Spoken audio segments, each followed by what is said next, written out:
I watched the color drain out of my brother-in-law's face in real time. He'd been mid-sentence, laughing, gesturing with his fork, and then he just stopped, like someone had cut the power.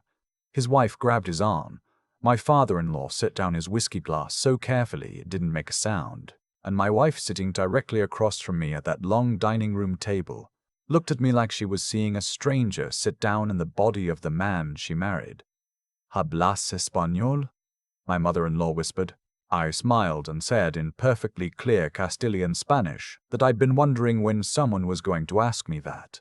But I'm getting ahead of myself. Let me back up about 4 hours. My name is James Okafor. My father was Nigerian. My mother is from Ohio, and I grew up in Columbus eating jollof rice on weekdays and apple pie on Sundays. I'm 41 years old.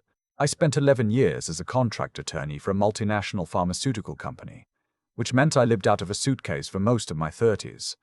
2 years in London, 18 months in Bogota, 3 years in Madrid.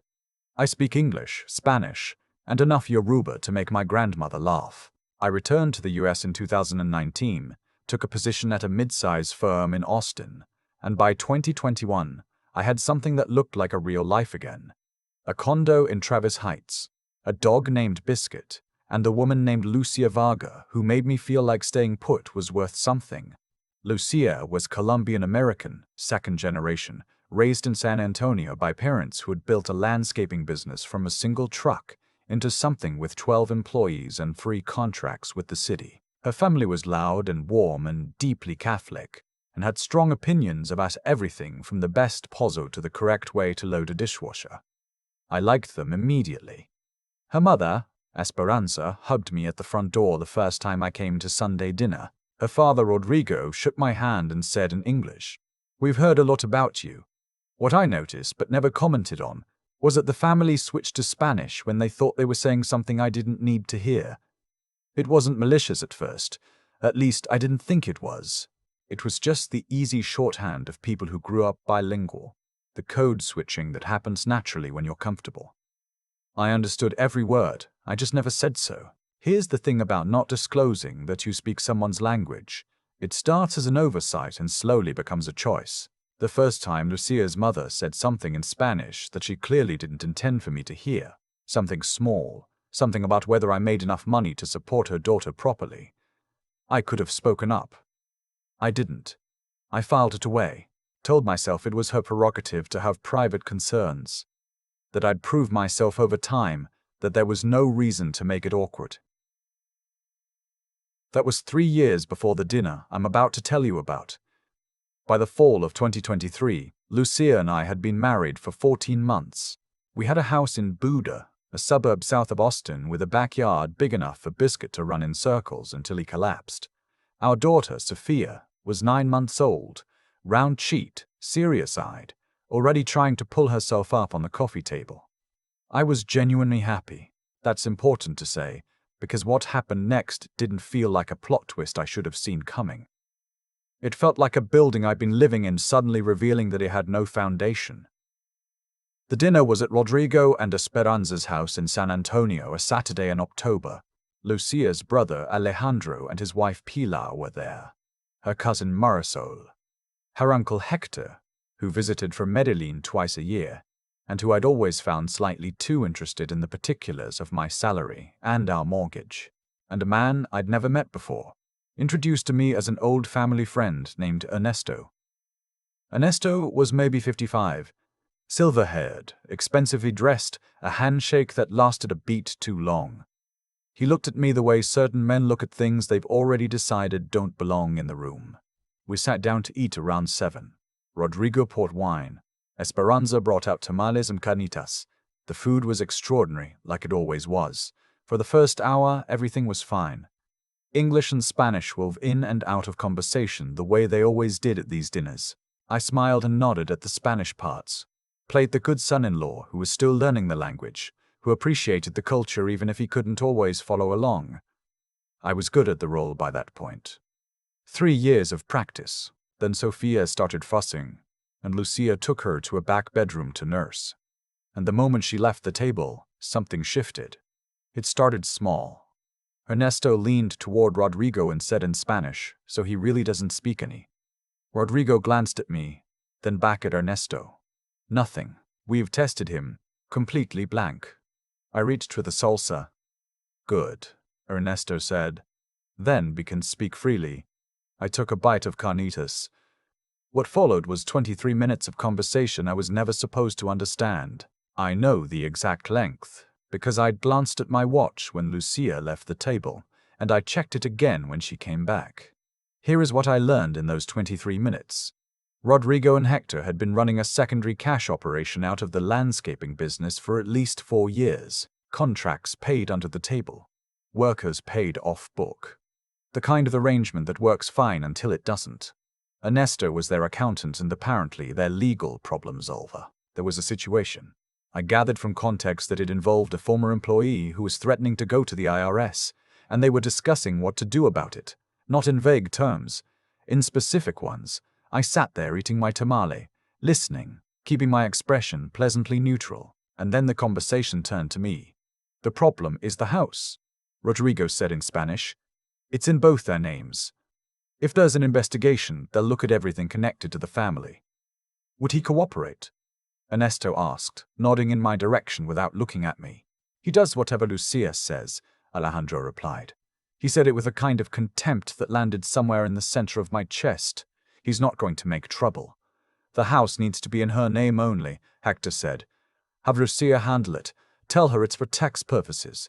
And if he asks questions, Esperanza laughed softly.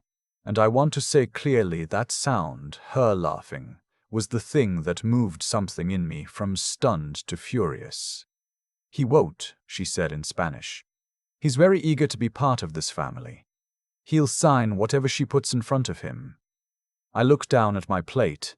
Very convenient, Ernesto said, having a lawyer in the family who doesn't know he's in the family. Pilar said something I didn't catch. Alejandro shrugged and said, as long as Lucia doesn't say anything. She won't, Rodrigo said. She knows which side her bread is buttered on. I took a long drink of water. The bedroom door opened. I could hear Sophia making the small contented sounds she made when she'd eaten. I had maybe 30 seconds before Lucia came back to the table and this window closed. I set down my water glass, folded my napkin, and then, quietly, in Spanish, I said, "That's an interesting approach to estate planning, Rodrigo. Though I'd be careful with the tax purposes framing. The IRS has seen that one before. The table went silent, the way a room goes silent after a car accident, that half second where everyone's brain is still catching up to what just happened." Rodrigo's whiskey glass stopped halfway to his mouth. Alejandro's fork hit his plate. Ernesto stared at me with an expression I can only describe as a man rapidly recalculating every assumption he's made in the last hour. Esperanza said, very quietly, James. "Hablas español," Hector said. It wasn't a question. 3 years in Madrid, I said, back in English now, because I wanted every single word to land clearly. 18 months in Bogotá before that. I handled contract litigation across 4 Latin American markets for a pharmaceutical company. My Spanish is actually better than my Yoruba at this point, which my grandmother finds very disappointing. Lucia came back into the dining room with Sophia on her hip.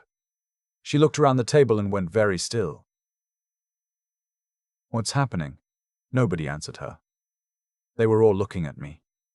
I stood up, picked up my wine glass, finished what was in it, set it back down. "I heard everything," I said. "All of it. The IRS problem. The cash accounts. The plan to transfer the house.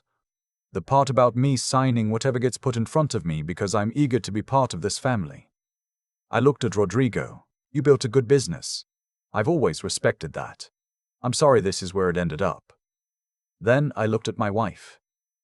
Lucia's face was doing about 6 different things at once. I knew her face. I knew every version of it.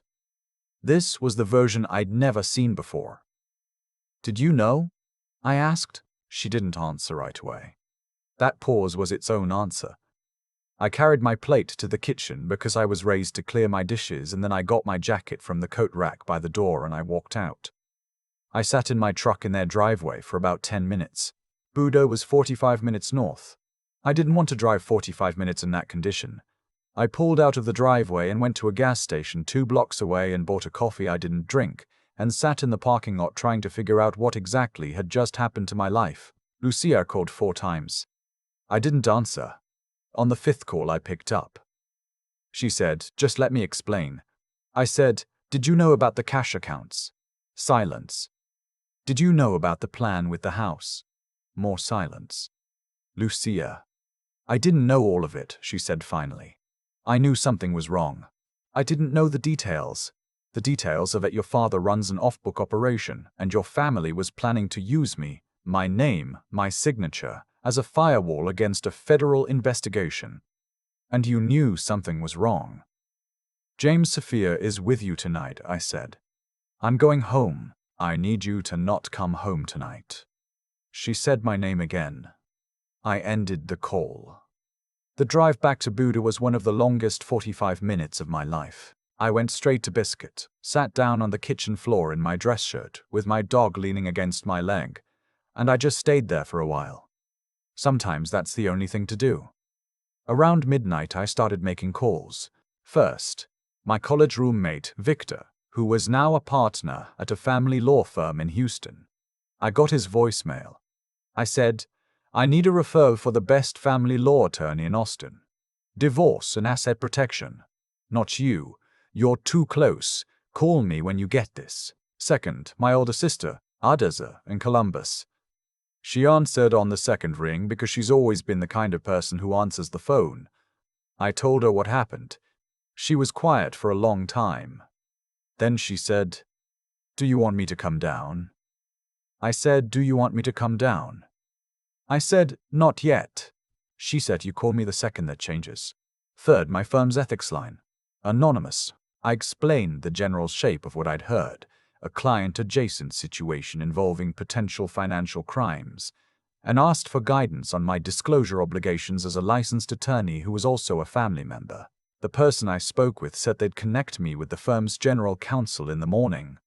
I didn't sleep. I made notes on my laptop, everything I could remember from the conversation at the table, times, exact phrasings in Spanish, what each person said. I'm an attorney. I know how memory works, and I know how quickly it degrades. I wrote it all down while it was still clean. In the morning, I called Victor back. He had a name, Catherine Marsh, solo practitioner in Austin, 20 years of family law, known specifically for high-asset divorces with complicated business entanglements. "She's not cheap," Victor said. "She's also not someone you want on the other side of a table." I met with Catherine that Tuesday. She was in her late 40s, direct in a way I immediately appreciated. The kind of person who lets you finish your sentences and then responds to what you actually said rather than what she expected you to say. I laid out the full situation. The marriage. Sophia. The house. Joint ownership, purchased 14 months ago with a down payment that had come from a joint account we'd built together over the 2 years before the wedding. The conversation at the table. Lucia's silence on the phone. Catherine listened, took notes in a small paper notebook with a blue pen. When I finished, she looked up.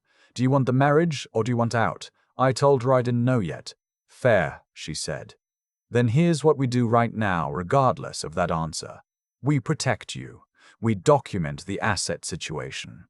We make sure nothing gets transferred or restructured without your knowledge. And we figure out what, if any, legal exposure you have from what you heard." "That's the part I'm worried about," I said.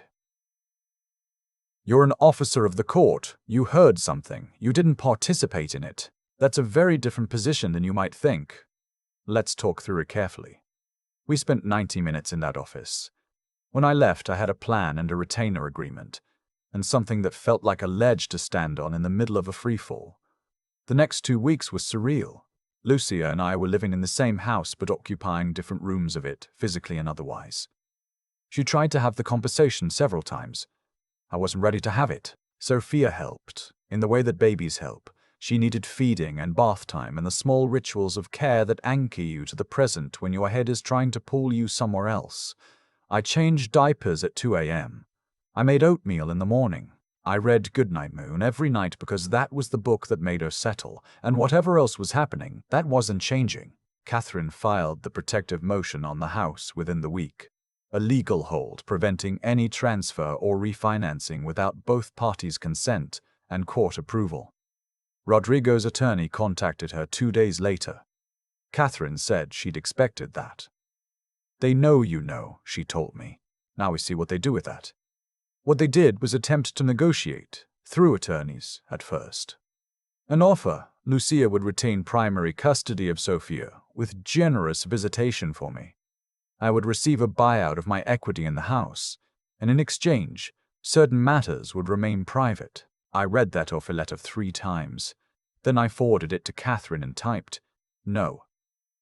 She called me within the hour. Good, because that offer has obstruction of justice written all over it. The question of my marriage turned out to be slower and more painful to resolve than the legal questions. Lucia and I had 3 real conversations. Long ones, late at night, after Sophia was asleep, in the month after the dinner. She wasn't a villain in my mind even then. She was a person who'd grown up inside a system of loyalty and silence, and had never found a way out of it. She'd known, in the way you know things you don't want to know, that her father's business had corners she wasn't supposed to look at. She'd told herself it wasn't her problem. She'd told herself I'd never be affected by it. "I didn't know they were going to bring you into it," she said the second time we talked. "But you knew there was an it," I said. "Yes, that's the part that I can't get past, Lucia. Not your father. I know who he raised you to be loyal to. You knew something was wrong, and you stayed quiet. And when I became a liability to your family, you let them plan around me without telling me." She cried. I believed the tears were real. I also believed that real tears don't undo real choices. We filed for divorce in December, joint petition, uncontested on the major points. We agreed on a custody schedule, week on, week off once Sophia was older. For now, primary with me given my more flexible work arrangement, with Lucia having full access and a formal schedule that would evolve. We split the house equity fairly. Lucia moved back to San Antonio temporarily, renting an apartment near her parents, though I understood from Victor that her relationship with her father had fractured significantly after I'd walked out of that dinner. I didn't take any satisfaction in that. What happened with Rodrigo and the business is not entirely my story to tell. I reported what I'd heard to the appropriate parties. I had ethical obligations, and I met them. I'm not going to get into the specifics of what came of it, because some of that is still ongoing, and some of it involves people other than my ex-father-in-law. What I will say is that I kept my name off everything I hadn't touched, which Catherine made very sure of, and the equity I walked away from the house with was legitimately mine and clean. Ernesto, the accountant, called my cell phone once, about 3 weeks after the dinner. I let it go to voicemail. There was no message. I had Catherine's number in my phone and I used it. The 6 months that followed the divorce filing were the hardest of my adult life, and I've had some hard stretches. I was a single father to a baby. I was navigating a legal situation that touched my professional standing. I was processing a grief that didn't have a clean name, not just the marriage ending, but the specific grief of finding out that a version of your life you believed in was built on something you didn't know about. That's a particular kind of loss. What saved me, genuinely, was pretty ordinary. My sister Adaze flew down for 2 weeks and taught me how to make her version of egusi soup, which Sophia turned out to love with a devotion that seemed early for a 10-month-old. My neighbor, a retired schoolteacher named Connie, started stopping by on Tuesday mornings to hold the baby so I could get uninterrupted work hours in. My friend group showed up. Dinner at my place on Fridays, takeout, loud conversation, normalcy. You find out who people are when things go sideways. Biscuit was also extremely helpful. Sophia's almost 2 now.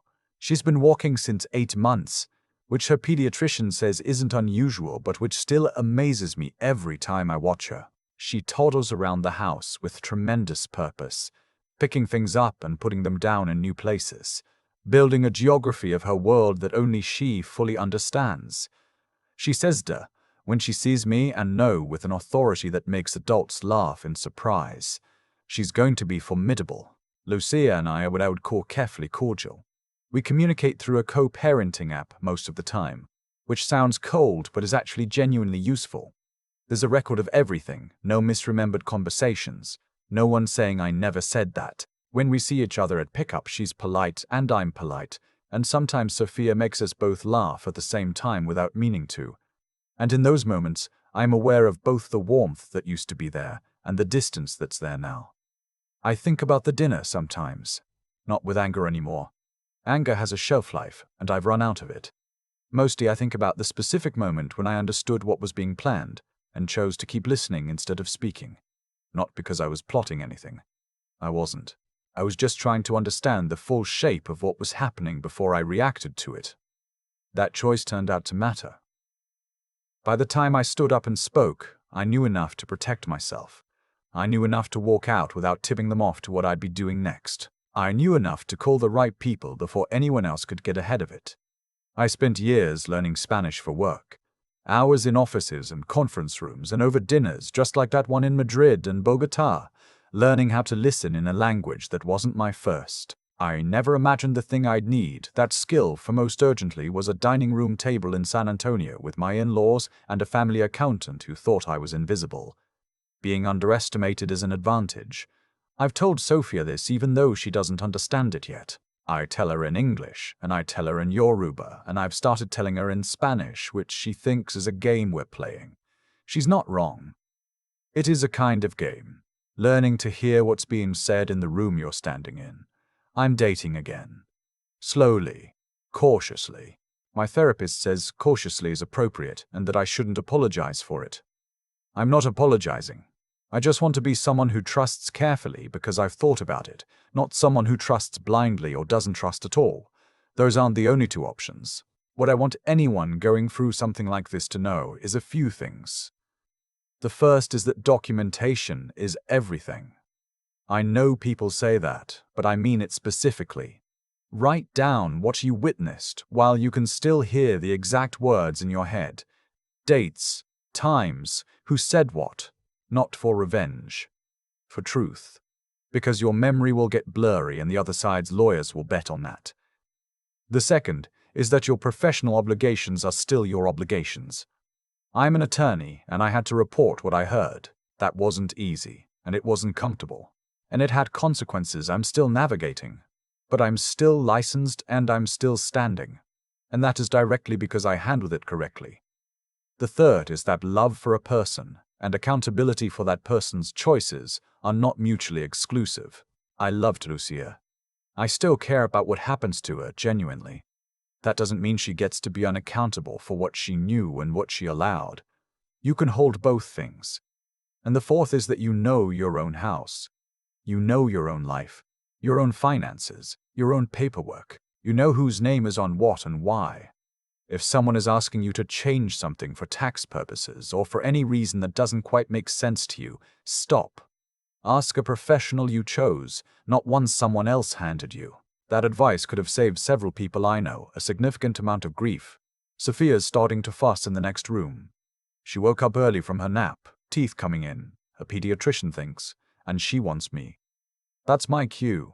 Some things are worth getting up for in any language. She's all of them.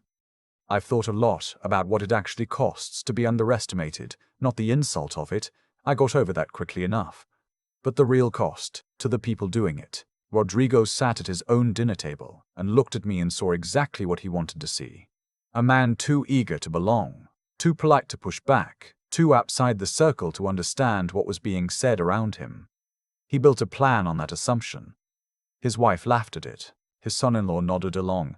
The accountant called me convenient, and every single one of them was wrong, in ways that ended up mattering enormously, not to me but to them. That's the thing about decisions made in contempt. They feel safe, because the person you're underestimating isn't fighting back. But they're not safe, they're just quiet. I didn't speak Spanish at that table to humiliate anyone. I spoke because the alternative was walking away without the full picture. And I'd spent enough of my professional life learning that you do not make moves without the full picture. That's not cleverness. That's just discipline. 3 years in Madrid taught me the language. A decade of contract law taught me to keep listening after most people would have stopped. What I carry from all of this isn't anger. Anger is easy, and it's also useless after a certain point. What I carry is something more like clarity. About what I'll accept and what I won't. About the difference between loyalty and complicity. About the fact that you can love someone and still hold a line. Lucia is the complicated part. She's Sophia's mother, and she always will be. And Sophia deserves a relationship with her that isn't poisoned by what happened between her parents. I work at that, actively. I make sure the handoffs are calm. I don't speak about the dinner in front of my daughter. I answer her questions about Mama, honestly, in language a 2-year-old can hold. Families come in different shapes. That's true, and it's enough for now. But I also think about what it meant that Lucia knew something was wrong and stayed quiet. Not because I'm still angry about it. I'm not, or at least not in a way that controls me anymore.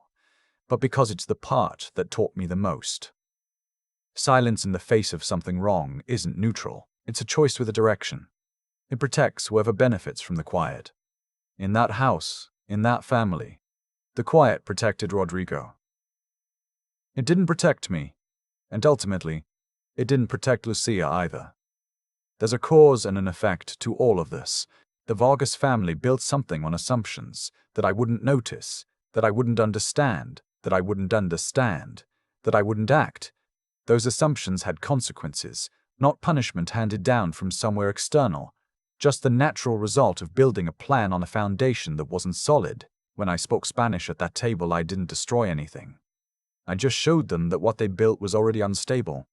I'm teaching Sophia Spanish now. She thinks it's a game. She's not wrong. It is a game, and it's also a skill. And someday I'll explain to her why I taught it to her before she could ask for it. I'll tell her that knowing more than people think you know is not a trick. It's just paying attention. It's choosing to understand your world fully. Even when it would be easier to stay at the surface, she'll be formidable. I already know it, and she'll go through the world with the understanding that you don't build your life on other people's blind spots. You build it on what you actually know, and what you're willing to learn, and what you refuse to pretend you didn't hear. Sophia's awake. She's calling for me from her room in that particular tone that means right now, not in a minute. That's still my cue. Some things don't need translating.